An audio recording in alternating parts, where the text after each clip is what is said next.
BMW revealed the first ever BMW M3 Touring. The Touring model combines authentic motorsport feeling with a very distinct character and practical qualities.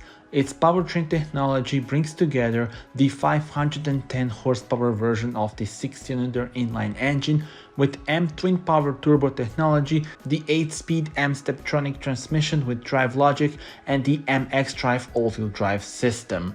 Acceleration from 0 to 100 km per hour takes 3.6 seconds, and the sprint from 0 to 200 requires just 12.9 seconds. Opting for the M Drivers package increases the electronically limited top speed from 250 km per hour to 280 km per hour.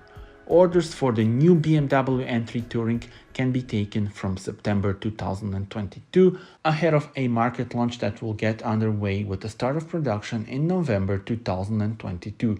Tell me in the comments, how do you like it?